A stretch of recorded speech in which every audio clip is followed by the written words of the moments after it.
Today's announcement of a £1 billion fund to boost growth was certainly designed to grab your attention, because tomorrow the government will feel the heat of the latest growth figures for the UK economy, and hardly anyone thinks they're going to show much progress.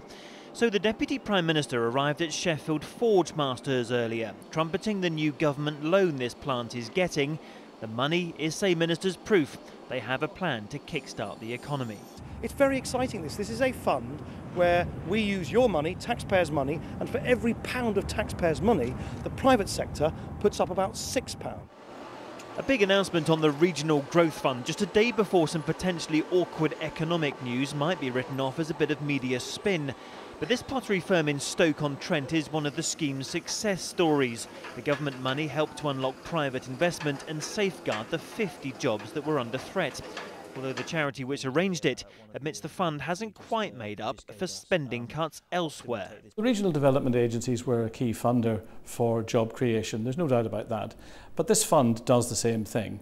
And it's a smaller fund, isn't it? It's a smaller fund, but as far as our project's concerned, we got the amount we needed to make this project run. The money in today's Regional Growth Fund awards is not new. £1.4 billion had already been set aside over 3 years. In this latest round, 119 firms successfully applied for a share of £950 million, which ministers say will protect 200,000 jobs, of which 37,000 will be newly created. At the same time as the government is coming along and providing money in the Regional Growth Fund, it is cutting back on the investment allowances, the companies that the money that helps companies to invest in plant and machinery. Among the projects given the go-ahead are 2 new power stations on existing sites in Yorkshire.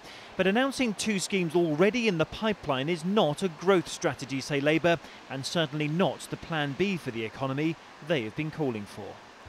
Tomorrow's figures are likely to show yet more sluggish rather than stellar growth. But the real concern right now is not about the last quarter, but the one we are currently in, amid fears the UK economy has completely stalled after the crisis with the euro.